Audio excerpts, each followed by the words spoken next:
I'm sorry. I'm a little under the weather, so please bear with me. But I didn't want to like fall off now. I was like, no, because today's topic, we're getting to it. We're getting to, being locked in because it's the winter arc. It's October. Welcome back. My name is Taylor-Alexis, and this is a safe place to talk dangerously about your life in your 30s. That's what I used to say. All right, one more time. Liquid Bean Rewind.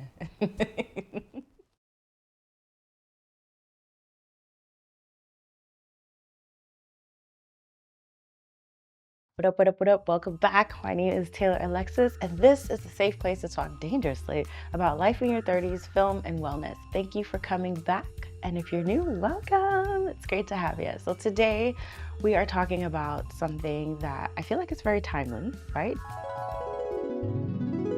The winter arc about soup season, spice season, whatever you want to call it. But that season where we lock in and we're gonna really grind it out, right? We're cool with summer being over, depending on where you live, because it is still 80 degrees in LA. Hot.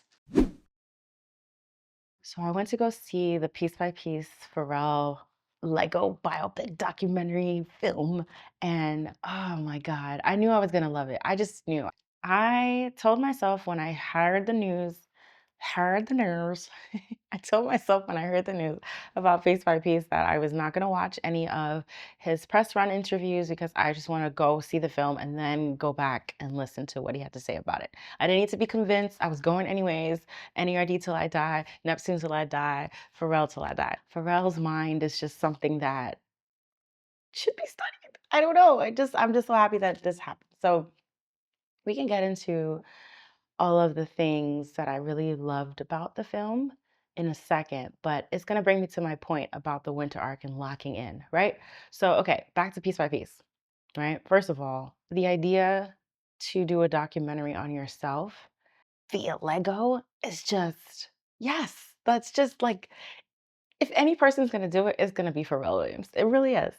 So, I mean, I think with animation, it also takes the person out of the doc too. So now you can paint a whole different picture. And I think that's what his goal was. I look at some of the scenes from the film and I'm just like, yeah, there's no way. Like for him being such a private person, especially the moments with his family, there's no way that this wouldn't have been animated. Because he doesn't like show pictures. I think I finally saw what they looked like the other day. And they were all in like this Lego Louis Vuitton suits or whatever. But man, I'm like, how is he gonna do that? So basically, Pharrell met with all of his friends, all his peers that he worked with, and then he was interviewing them to help add to the story of his life. But he didn't mention that he was gonna get it animated, and he didn't mention that it was gonna be animated by Lego, which great. I think that's sometimes you don't have to give all the details right away because then like I don't know, I just find that it kind of ruins the authenticity of it. Like if I were to tell you, hey, look, I'm doing a documentary on my life. I want you to be a part of it, but we're gonna animate it. It's like, would you try to like be a different kind of person based off of that information? Because of this movie, there was a bunch of skin tones that were added to the Lego collections, which I'm like, duh, we up in that. If Fenty is out here with 40, 50, 60 shades for foundation, what are y'all doing?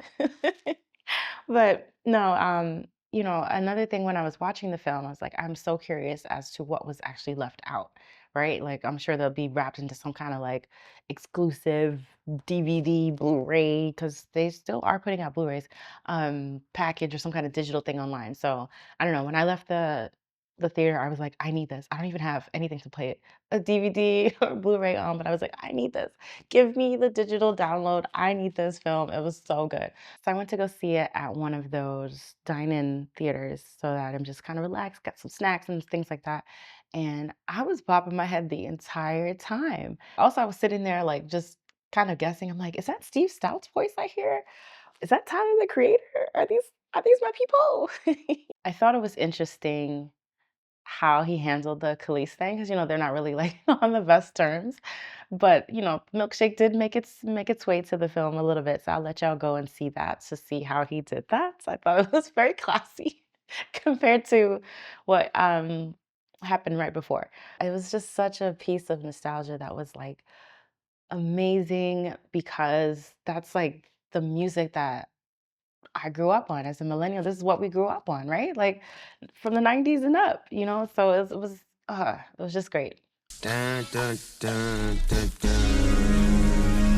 Drop it like it's hot.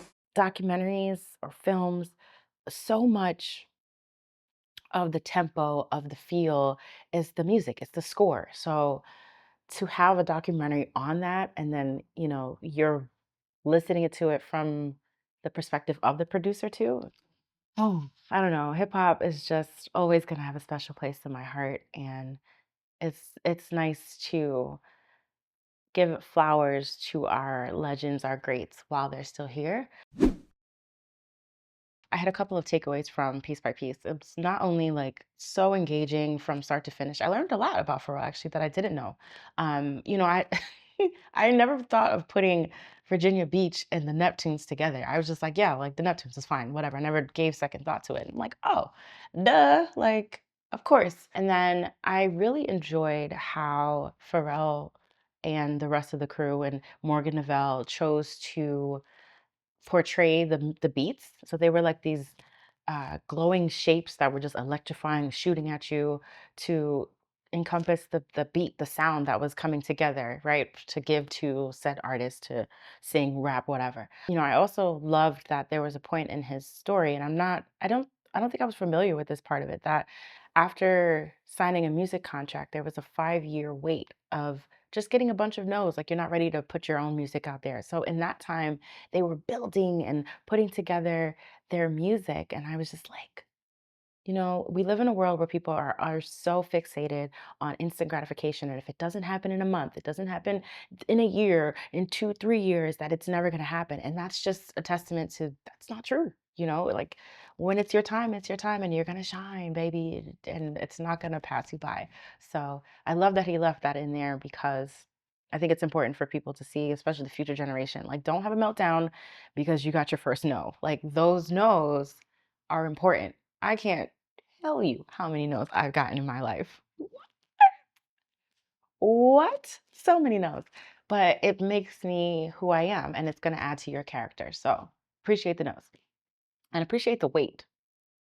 Amen. But I just thought that was so interesting. It was a good point to like hone in on, like, in those 5 years, they were still working on beats. They were still creating, still like coming up with timeless things so that when it was time to go, they just, sending out the beats. And I think that's why they had such a run in the 2000s with music and radio and stuff. But I love that he included that in his story because if you really want something, you got to give it your all. You do. And remember, I was talking about how, it might not look the same on every day. Like consistency is not about showing up 100% of the time. It's just about showing up. Right. So that is what you need. You need that discipline. You need that fire. That za. Okay. Another part that I thought was interesting was that his mother actually made him do I forgot the grade. Pardon me, I've been on a lot of Dayquil and NyQuil, but made him do a certain grade over because he was just doing the bare minimum to get by. And I was like, okay, mom, I see you. But I'm like, that's a great lesson to also instill in your child, your offsprings, whatever, that, doing the bare minimum is a no-no. Shit, I'll even say doing the bare minimum in dating is a no-no. Get out of somebody's face if that's all you have to offer. Ew. Okay. Anyways, there was another part in his story where he was talking about how he wasn't really inspired, right? He had done all these great things and he got to a point in his career that he wasn't really inspired. And it showed in his work. People, that weren't really let's say about the art, about the creativity, they were trying to get him to produce music, just like some formulaic stuff, and it just wasn't panning out for him, and it showed. And then, having to go within and find that inspiration again. And I think that is so relatable because I can't tell you how many times, like, I've talked to people and they're just like, I'm not inspired. Or I've even talked to God and talked in my journal. And I'm like, bruh, this year, 2024, has been the most uninspiring year thus far. Like I have ideas, but I'm just like, sometimes you get caught up with life, right? So giving myself a little grace because I did move cross country. But those were the 4 takeaways that I had. So again, please, please, please go see the film. And It's so funny because when I left the theater and I stayed till the lights came on, 'cause I was like, what if there's like some, Marvel after credits for this? I don't know. Um, I left feeling inspired. I left feeling like, wow, this is dope. Like, this is how you push things forward. This is how you do different things. And it's, I don't know. I just love it. I love it. So please, please, please go and see it. But I thought, maybe that was the whole point of, Pharrell's documentary, right? Just to be inspired. Like, it's not just about him, but it's about us in, like, the sense that we are little specks. Sorry, I thought a bug was flying in here. It's not so. Woo! We are little specks in the universe. That's just like there are things that are bigger than us. Like, what's your purpose? All that kind of stuff. And that was his point. And I actually can say that that was his whole point of the film too, because I went back after I saw the film and I watched his interview with Zane Lowe. He did an interview with Pharrell and the director Morgan Neville, who also did the Mr. Rogers documentary. So if you haven't seen that, please go see it. It's really good. He had mentioned that, the documentary or the film started off as a documentary, but then it kind of transformed into this whole like creative exercise and not a reflective exercise, which I was like, ooh, I love that. Like, yes, that's a cool way to like talk about your story, right? Just putting it in the sense or the perspective that it's a creative thing and not just like, oh, I'm reflecting on my life as a music producer. You know what I mean? They were also talking about killing distractions. And that's what the main part of this video is. I know it took a while for us to get here, but I just wanted to get that out, right? I can't say we're not talking about film and life lessons on this channel. I don't care who you are, you never lose your curiosity. Complacency kicks in when your distractions get louder than your curiosity. When you kill all the distractions, your curiosity is blaring. There are so many distractions out there today, right? We are constantly bombarded with notifications. That's the biggest one. Tell you that do not disturb feature is my favorite. Please, I gotta have me time to recharge, to think, to breathe, to cook, to stretch, to exercise, to whatever. Please, I can't. I'm overstimulated. But there's so many things in the world that can pull you away from your goals, and you gotta like hone in. I always encourage my friends out there to take some tech-free times. Go for a walk without your phone. Go read a book. Read a book that is not on a Kindle. So it's not like on an actual screen. Like, so you've got to flip the pages and things like that. Like, have those times for your mind to kind of relax and then you can kind of regroup and get things going. So with that, killing distractions to get really locked in, it's October. We're starting the whole winter arc. I think this is the perfect time to really hone in on those goals and really kill it, really crush it. I mean, there's all this talk about coming back and being unrecognizable, blah, blah, blah, blah, blah. Eh, bleh. That's that's the kind of stuff that people sell like courses about and shit. No. Okay. Like, let's be realistic. Otherwise, you're going to be very disappointed with yourself when you look around in February and you're like, oh my God, what is happening?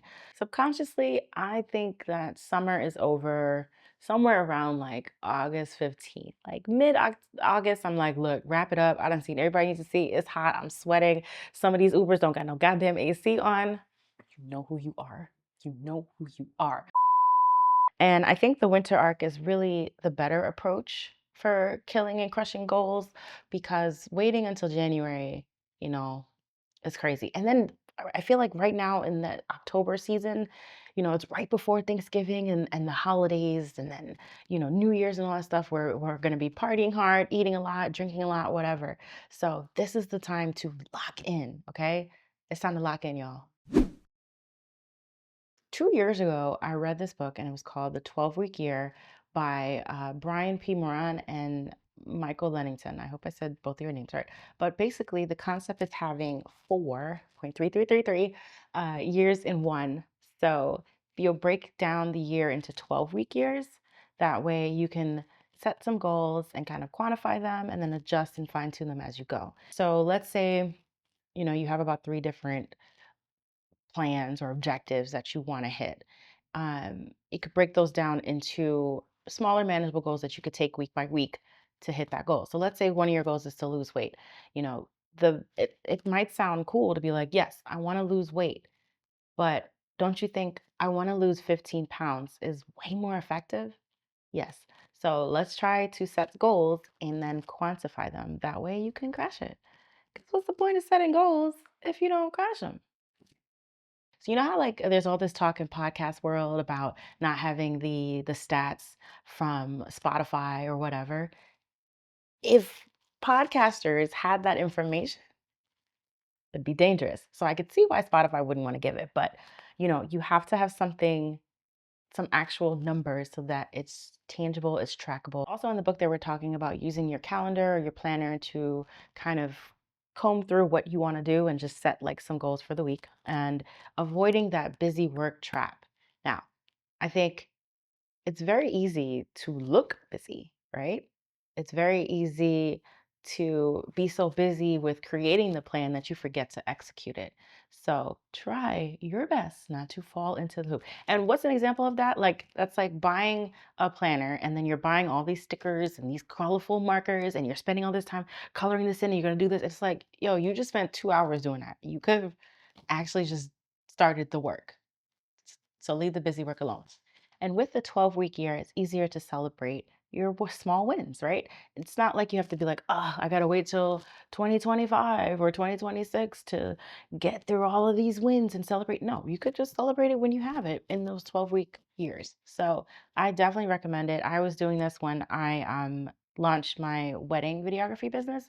And I was like, all right, we need to find some models to shoot with. We need to get the website together. What's the copy for the website? What's going to be our launch thing? I did like this whole Barbie proposal, wedding, marriage thing, like video as promo. What's going to be, you know, what are the font colors? What are what's the font? Like those kind of things I set out for the 12 weeks. And I was like, all right, cool. And I got a lot done. I got a lot done. I'm not gonna hold you. So definitely recommend, try it out and let me know if you like it. I would say I'd recommend reading the book. I find that the first couple of chapters felt like a little repetitive, but once you get through all of that and get to the meat and potatoes, it's actually really, really good. I do want to go a little bit back to Pharrell, and he was talking about doing things. Was it within the movie or the interview? One of the two. He was talking about doing things with passion, and dude,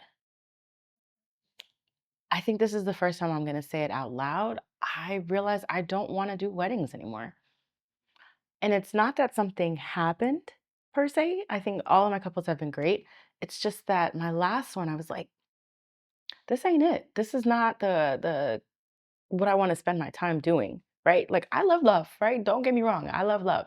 But shooting a wedding is a lot of work. It's a lot of work. And sometimes you're very limited with the ways that you can be creative. And I felt like I was a little stifled. So I don't know. I don't think I want to do that anymore. I think my love for film is definitely within the documentary space. And it's probably like I light up when it's a music documentary. And I went back to look at all of or think about all the favorite documentaries that I've had. And they were all like music based, really, or portraits of like dope ass women. It was just that to me, that felt like the busy work. And I felt like my heart was longing for documentary work. And I'm like, look, I am only one body. I can't spread myself so thin and then still like be happy. I don't have an issue taking weddings off of my plate. I think if it's something that I want to get into again, if I feel inspired to, I will. But I think right now, I'm not with it. I'd rather put my focus on documentary because I've been sitting on projects and things and not doing everything that I said I wanted to do, giving myself grace. But I say that to say, if you feel in your heart that, something is not for you, then listen to yourself and go from there. So yeah. Ooh, okay. That feels a little freeing. I don't want to do weddings anymore. Love you, but no, I actually want to be a wedding guest. Damn it. Shut. Okay, let's wrap this up. Let's lock in. It's the winter arc time. Go see Piece by Piece. Tell them that I sent you. I think I want to go see it again. Start your 12-week year. If you feel generous enough to share what you want your #1 goal in your 12-week year to be, let me know in the comments. I'll let y'all know. My #1 goal for my 12-week year is to get on a routine. I've been trying to do my New York life in LA, and it's not working. And then do it from your heart. Whatever it is, do it from your heart. Okay, I'm gonna go because I'm so happy that I survived this. I'm just getting over the flu. And yeah, I'll see you next time. Bye. I'm gonna go see if I can make some soup.